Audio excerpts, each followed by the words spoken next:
So the simplest examples is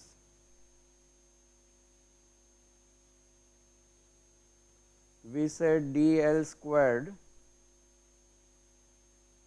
equal to dr squared plus r squared d theta square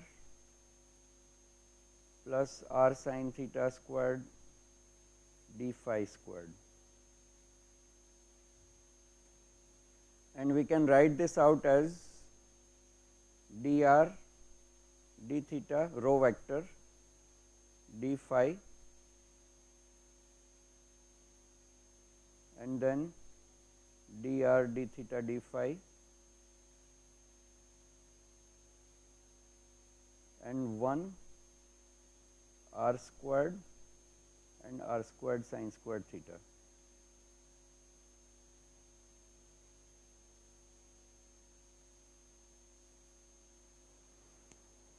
So this is our metric G, Gaussian metric G, which itself is a function of r theta phi in principle. Well, it does not have phi in the present case, but it could be. So this is why you need this Gaussian trick of introducing more general kind of matrices as the metrics rather than just the Pythagorean one.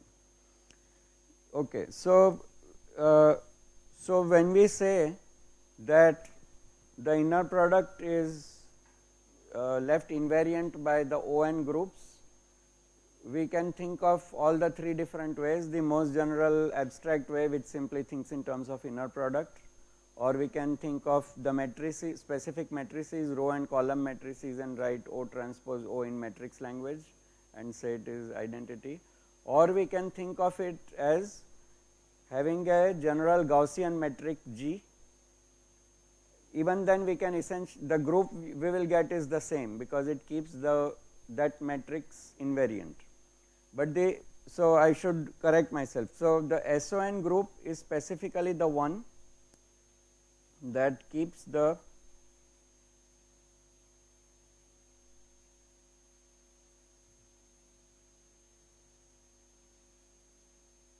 for ON. So I may as well draw a line here, and SON is to use Pythagorean metric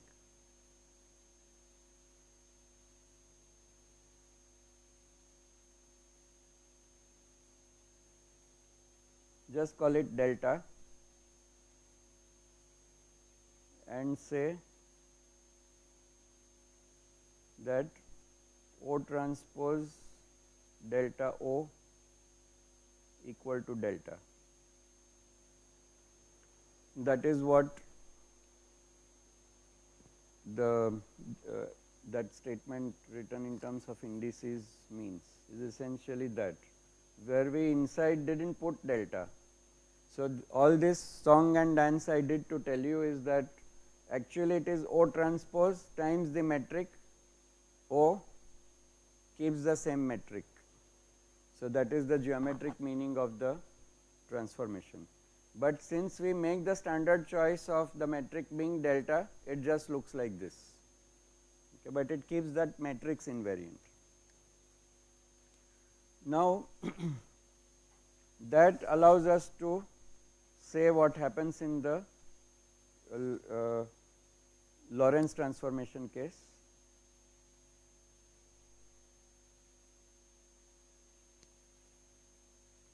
It allows us, it meaning the Gaussian notation.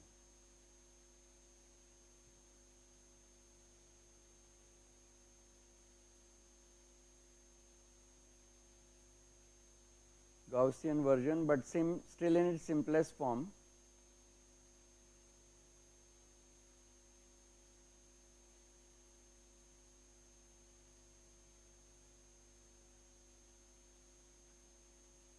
To introduce Minkowski metric,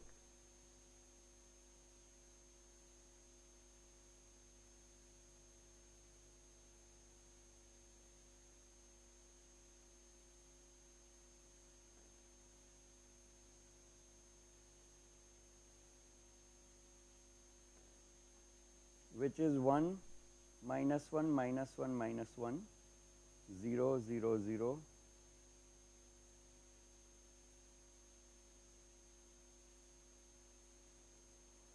So I am thinking of this eta as some kind of a G, but I still made it simple enough that there are only ones and minus ones in it and they are on the diagonal, but there is a sign change unlike the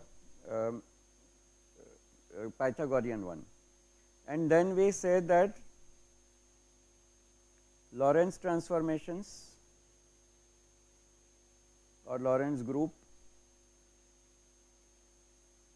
is the set of matrices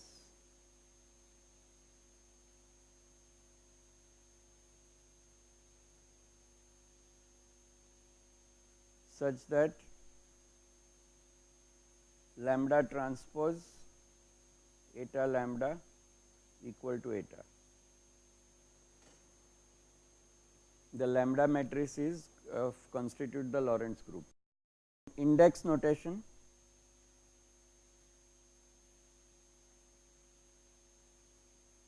we say lambda mu nu, I hope you like Greek letters, mu rho, lambda rho sigma equal to eta nu sigma. So this is how you will often see it written, but the invariant kind of statement is this. Even that is not all that invariant, because actually it is still a matrix. Here we have written out all the indices. Okay. So this is how it is usually written, and the eta matrix is written with both indices down. This is the standard notation. People also introduce more advanced things are possible with it, but for our purpose this is what the group is going to be.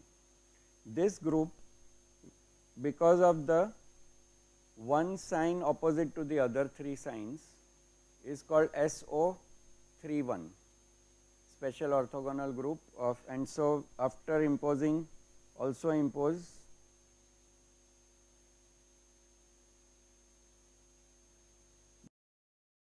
determinant lambda equal to 1. So this leaves out space inversions and operations like that, which have a negative determinant, mirror reflection, things like that. Also impose determinant lambda equal to 1. This is called SO31.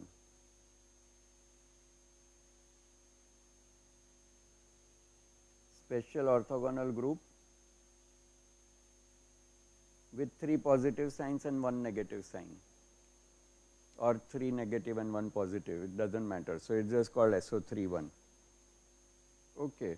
So next we do a little bit of abstract stuff again and then come back to this, or I should introduce one more group before we go on. Yes, so while we are introducing groups, let us do two things more: unitary groups and symplectic groups. UN and SUN, they are actually C, but the C is hidden because unitary generally means Hermitian U dagger U equal, its unitarity is already on complex matrices, so nobody writes C for them, but they are complex groups.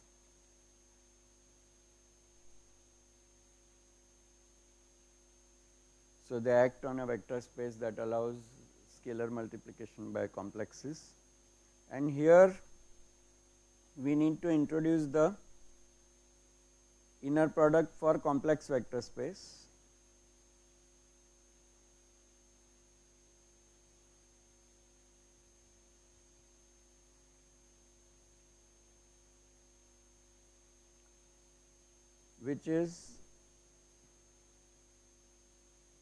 Which has the property that x y is equal to y x star.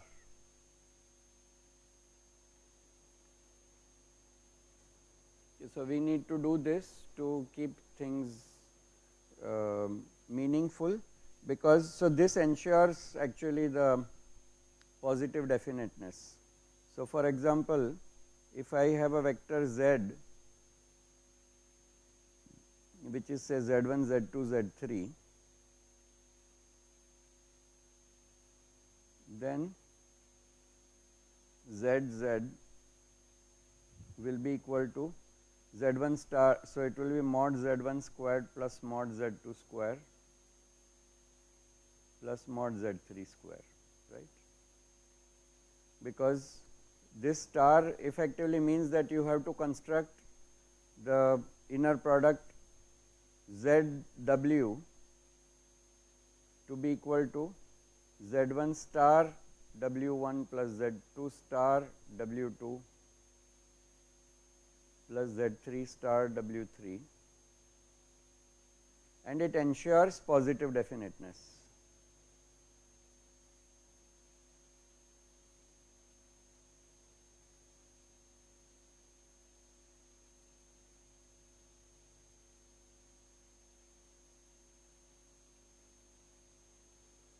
Also,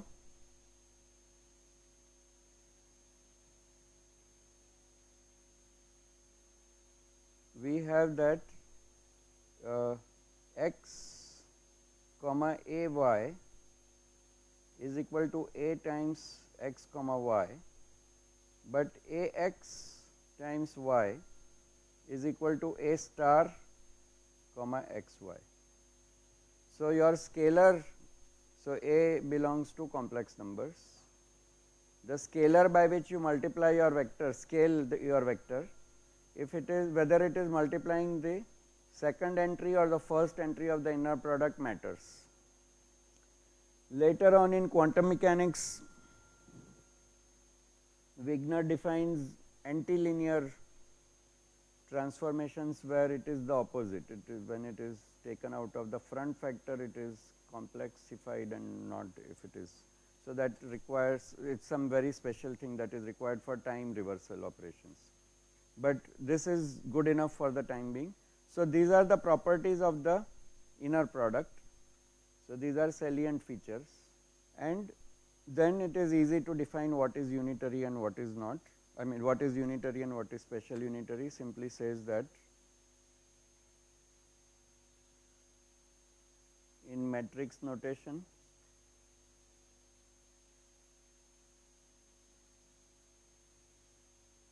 is simply u dagger u equal to 1 identity matrix, and special unitary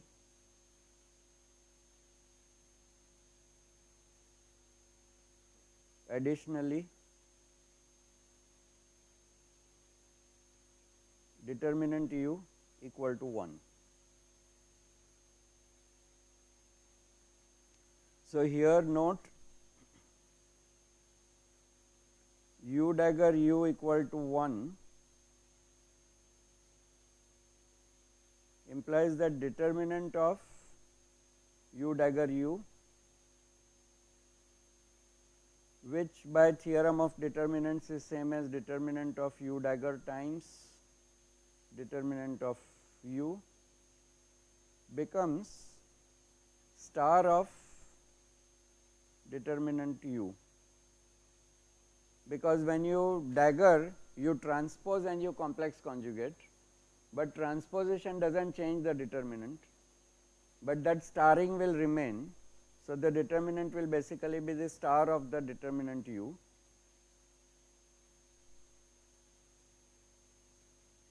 and therefore, you get mod det u mod square. This equal to determinant of the right hand side, which is just 1. So, this implies 1 equal to det u squared. So, det u is in general e raised to I theta with some real theta.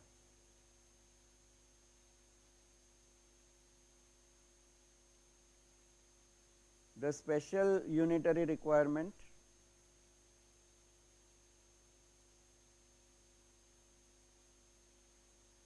sets theta equal to 0.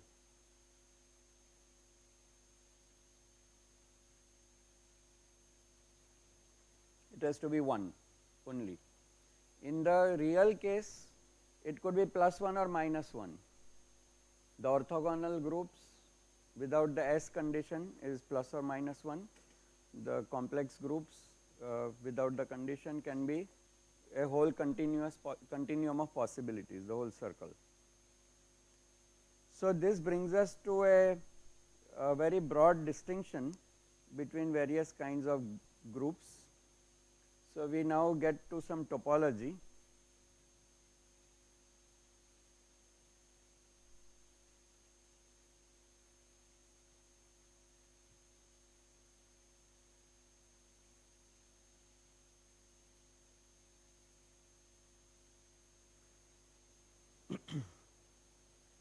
We will introduce the idea of connectedness and simply connectedness.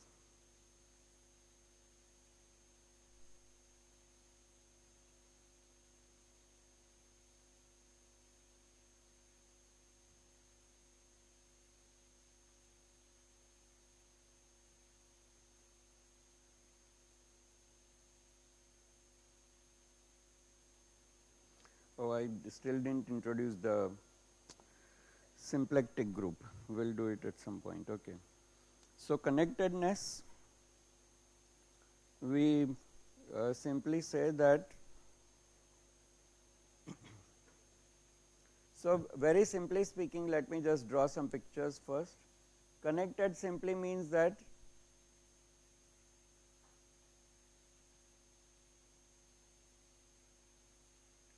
any 2 points within the set can be joined by a curve which lies entirely within the set.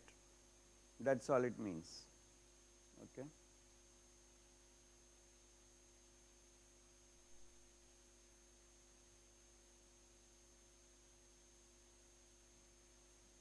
Or actually 2 elements, but we are already thinking geometrically. So 2 points in the set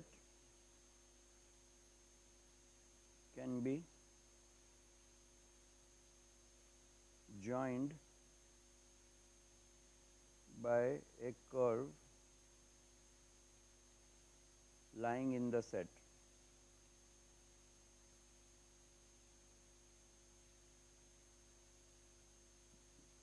So if I draw this disk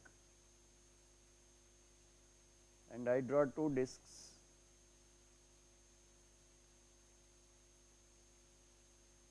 the disk is a connected set because I can always draw a curve connecting 1 and 2. But here if 1 is here and 2 is here, then I can't connect them. So this is connected, this is disconnected.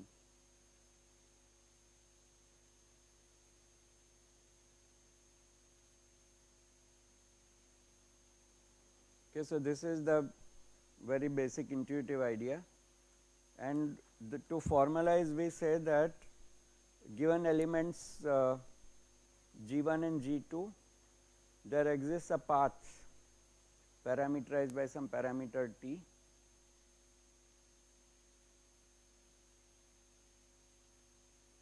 So let us be specific to matrix groups. Given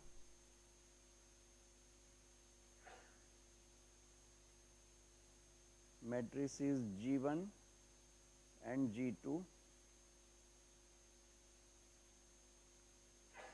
if there is a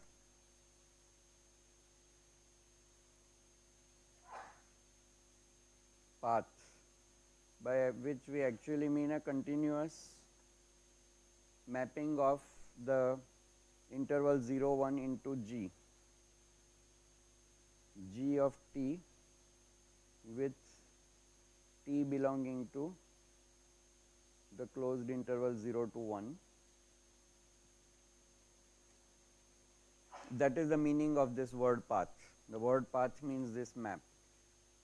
From 0, 1 I have created a map into the group such that at 0 it becomes G1 and at 1 it becomes G2, such that G of 0 is equal to G1 and G of 1 is equal to G2.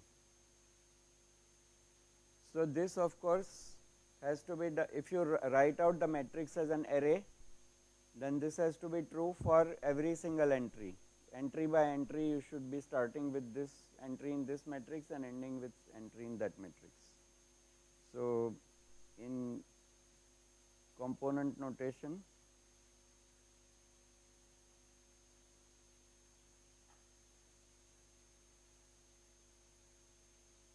every entry of the two matrices can be correspondingly connected. I am just keeping it short.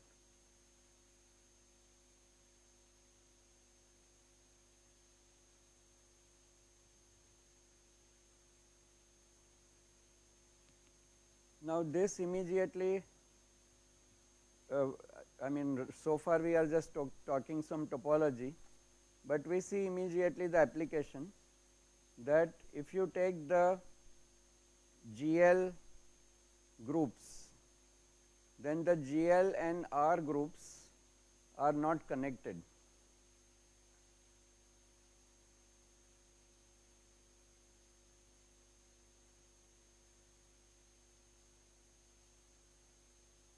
Has matrices with determinant either greater than 0 or less than 0.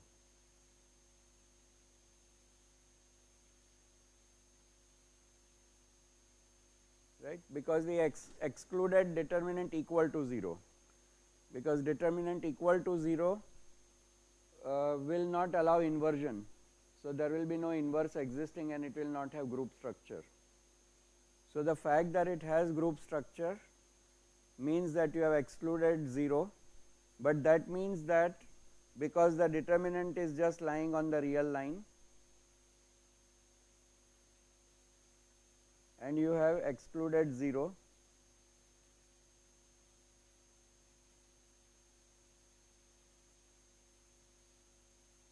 so these are plus side and minus side and 0 is excluded.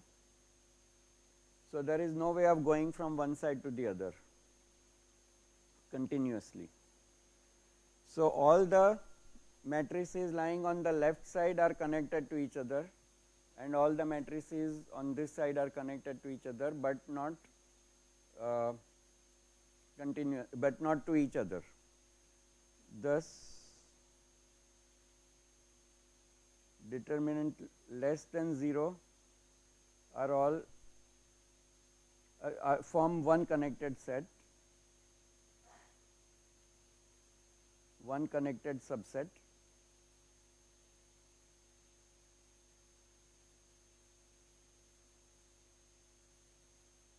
while that greater than 0 form another connected subset, but the two subsets are not connected.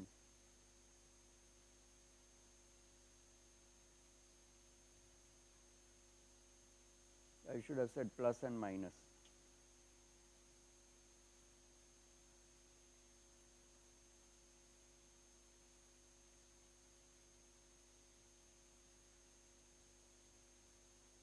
To each other.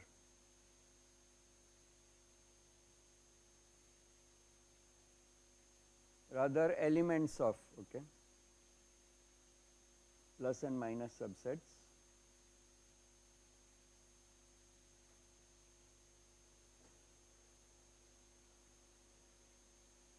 So the GL and R is a not connected set. Which side will you like to be on? They are both equivalent, right? They are both mirror images of each other. But which of these will form a subgroup? So the one on the which contains a plus will be the subgroup. So if sets are called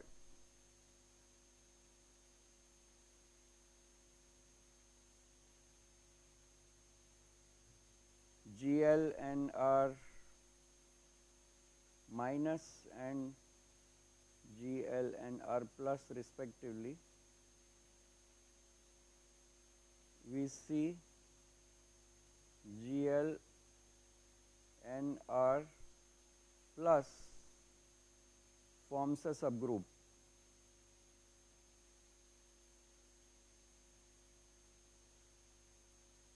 But not GL and R minus, although they are isomorphic to each other. But the other one will have a negative of the identity, which we don't accept as identity. So, but now let us look at the GL and C. The story is different.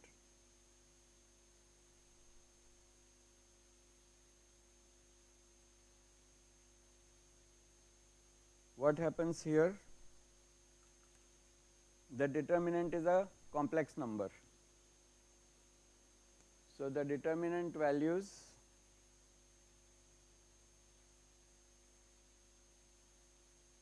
lie in the complex plane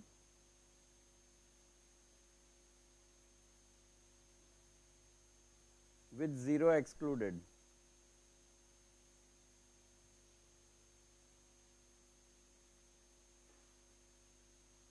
I think sometimes mathematicians write something like this.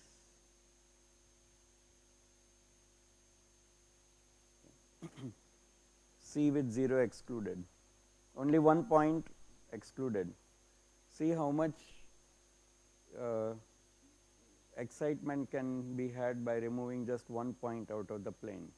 And remember, the point has not even any area.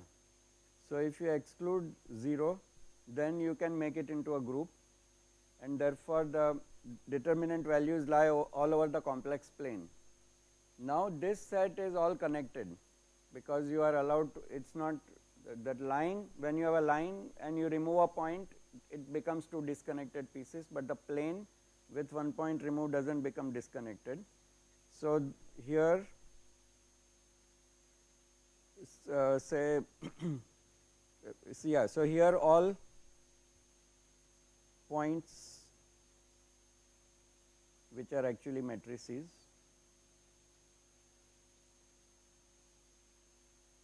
can always be connected.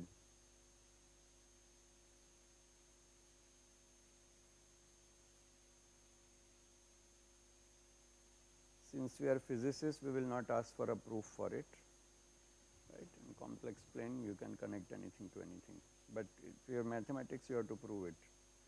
Okay. So, GL and C is not connected, is connected, whereas that one, the GL and R are not connected.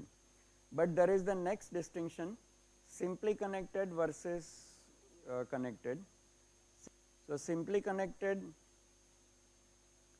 means that if you draw any circle in the set and you can shrink the circle to 0, such sets are called simply connected. So, the simple thing to say is that if you take the corridor outside and the classroom together as one set, then it is not simply connected, because you can get out of this door and enter through this door, and that circle cannot be shrunk to a point. You cannot continuously, if you are only inside the classroom, you take any circular trajectory, you can always make it shrink to 0. But if you include the outside corridor, not a larger thing, we do not know, but if you take the outside, only the outside part, you can enter through one side and leave through, leave through one side and re-enter through the other, then you get a non-simply connected trajectory. So, we will see that the GL and C, although they are connected, they are not simply connected, because that point 0 has been removed. So, there will exist two classes of curves, a class of curve which does not go around the point 0, those curves can all be shrunk to a point, and the class of curves that go around 0 and then cannot be shrunk to a point. These things, this kind of thinking developed only around 1900s and later. it's called topology. One of the pioneers was Henri Poincaré, and he was also thinking of trajectories in the phase space and the various categories of trajectories that can happen and so on. So some of the classical generalities of classical dynamics were also couched in this language. So this started with those kinds of reasoning, and it's today part of topology. So the idea of simply connected is that given a closed curve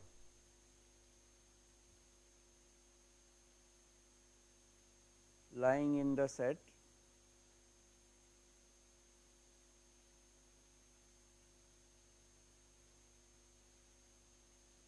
whether there exists a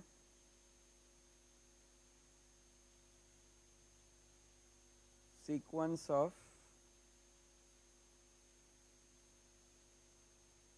closed curves which converts the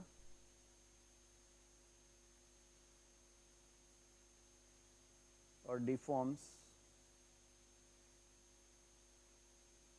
the original one to a point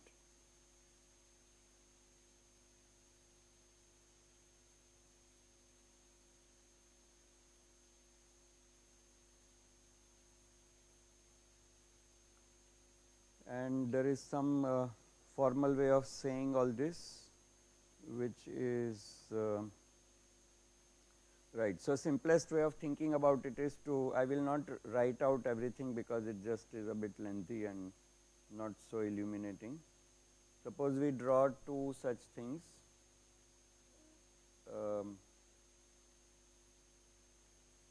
two curves,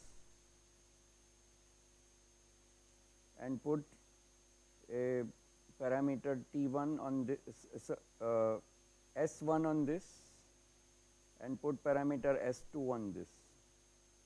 So both S1 and S2 go from 0 to 1.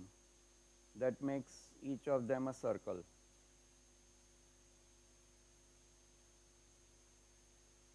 But now we also introduce a parameter T at which we construct intermediate circles. So if there is a path which we saw earlier, what we didn't write it out. We wrote this G of T. Yes, so for matrices we wrote G of T. So now we say similarly, if there is G of S and T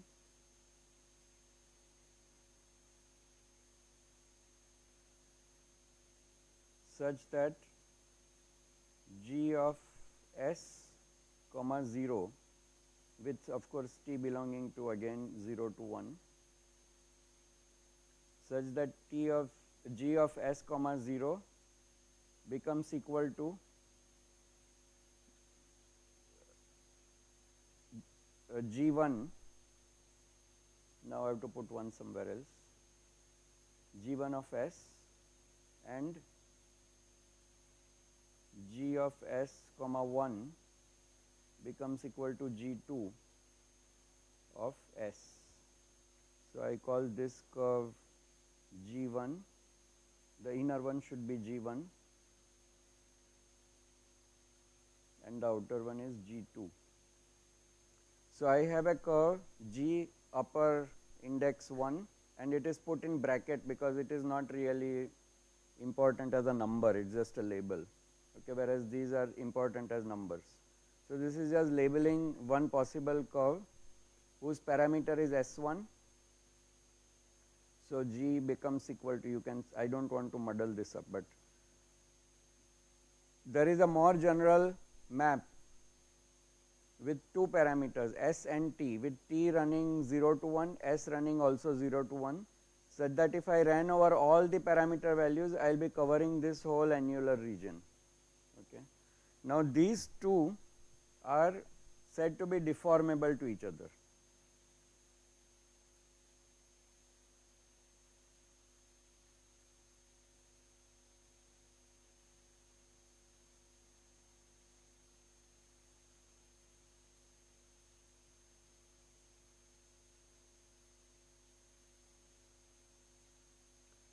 And then we say that a set is simply connected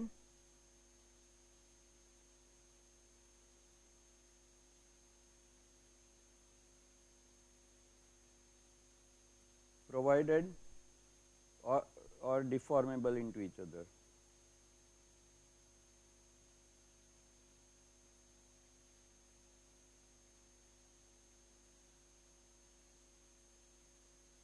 A set is simply connected provided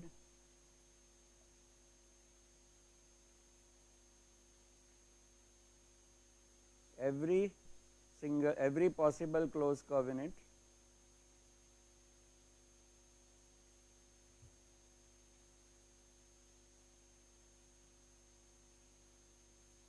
can be deformed to the trivial closed curve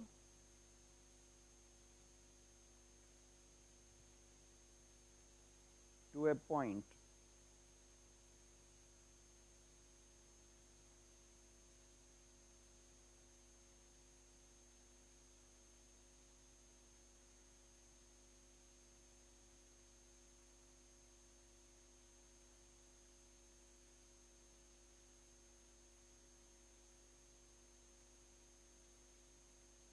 some fixed point, a given point, some P0 given point. For all values of the parameter, it is just the same point. So if every single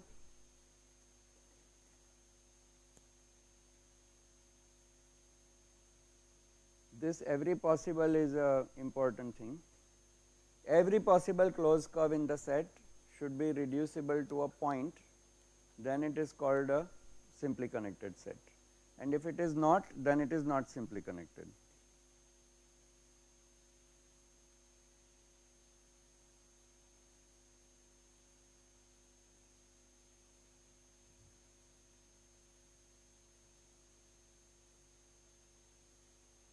In fact, in topology, some very interesting things are done based on this, which is that when you don't know too much about a space or don't want to become too specific, so topology studies point sets in their most generality without imposing too much structure like length and angles and anything. So if you just want to know the properties of a set, you, like casting a net, you throw all possible circles you can throw into it and check how many of them can be shrunk. And then there can be non-shrinkable ones, but independent non-shrinkable ones. So if you take the surface of a torus, then you can of course draw little curves on it which can all be shrunk to a point, or I mean you can draw even a big one, but such that it shrinks. But you can make a one that goes around one of the circumferences, which can't be shrunk because it is stuck like this. But you can also draw a circle that runs like this, and that also can't shrink because it is stuck around this circle. So there are two inequivalent circles which cannot be shrunk to a point. By studying all the possible circles that cannot be shrunk to points or cannot be deformed into each other, you can classify the space. So this is called, and actually the beautiful thing about it is it actually has a group structure of its own. So it's called homotopy group, and that captures the, it's called the fundamental group of the set. So maybe later on we will come to fundamental group.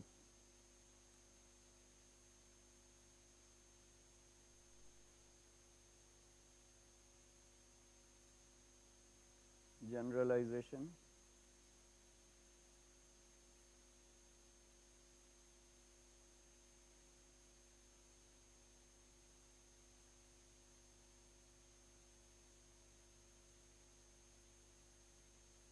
or homotopy group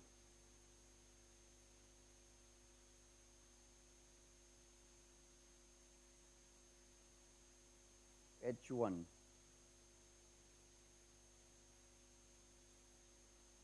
Which should suggest to you that you can also define H2, H3. You can classify a n-dimensional space by casting spheres spheres of size n, dimension n into it, and see whether they can be shrunk or not. So that essentially captures the topological, the connectivity aspects of n-dimensional spaces, even when you don't care about anything else. Okay, so for the time being that is okay. So we saw that, so did we assert that therefore the GL and C is not simply connected?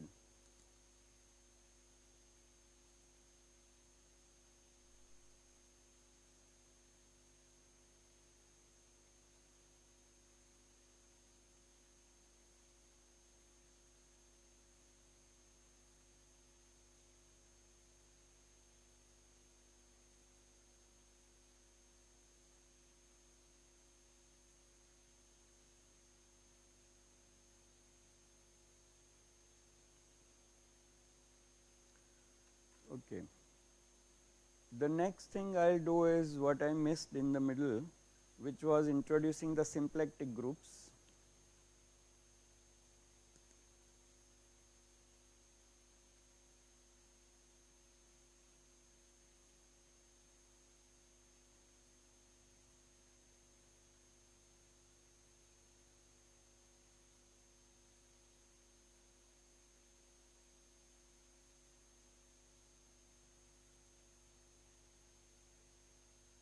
Classical, not A, okay, classical groups, part of.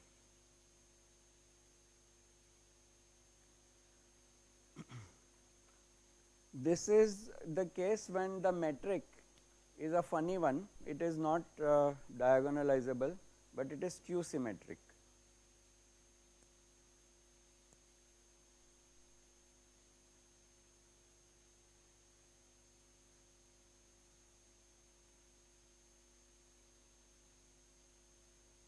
Metric. And now this metric is actually very doubtful. Do you really want to call it a metric? Because when it is skew symmetric, it means that x is 0. It has the property that xy is equal to minus yx. So it has no magnitude notion in it actually, because xx will always be 0. So it's not considered an inner product.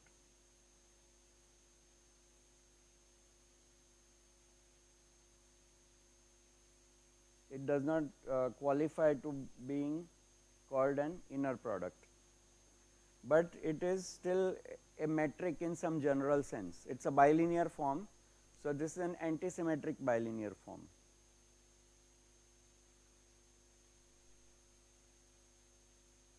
The ones that classify as inner product are symmetric bilinear forms, and this is an antisymmetric bilinear form.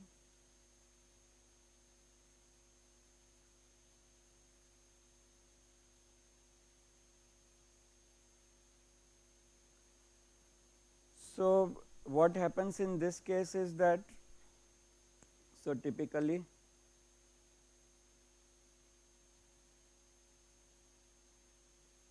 the metric in this case we call epsilon.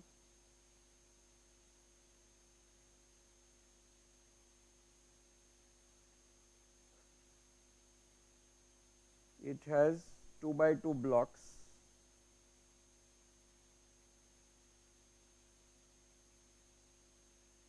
n such blocks,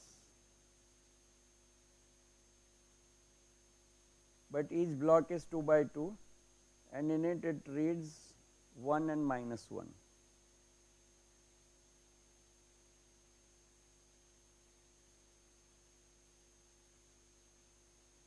And everything else zeros.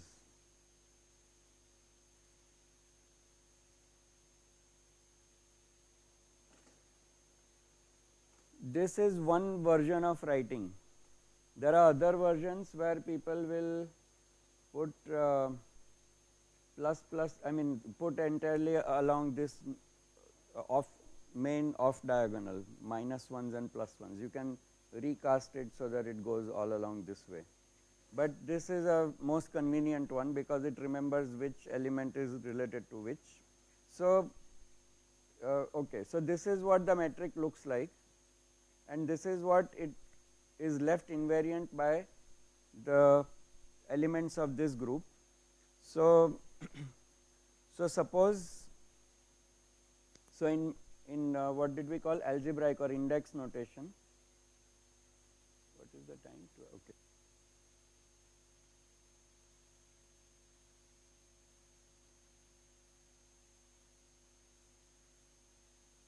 Let the vectors be carrier space.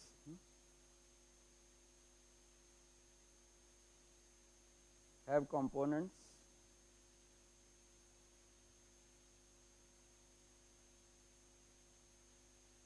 psi A with A equal to 1 up to 2n. We need an even number because we have to make it antisymmetric in each block. Then what we need is and suppose we let psi A prime be equal to some transformation matrix beta AB psi B, sum over B up to 2n. And what we need is that we are given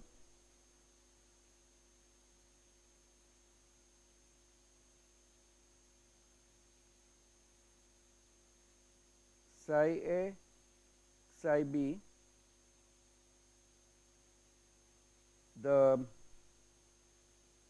this inner product is equal to epsilon AB, and need psi prime C, psi prime D also equal to epsilon CD.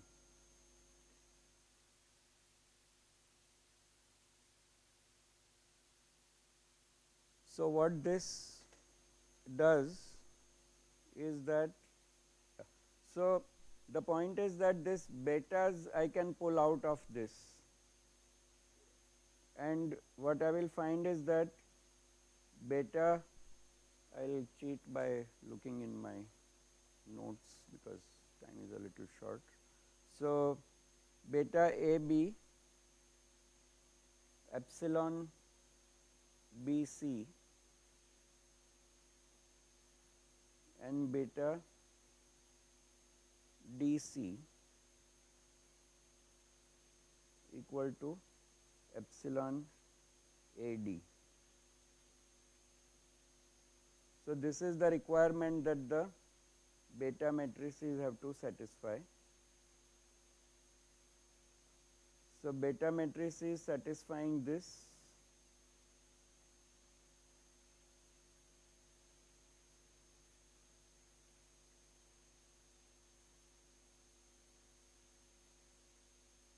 are called SP2n, SP twice n, yes, and with real.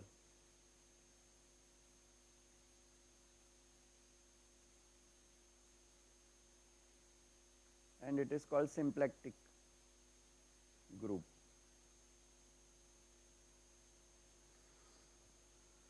And by default dimensions are even numbered. So we'll stop here today. So, we will see that the SP true n groups are groups of invariants of canonical transformation.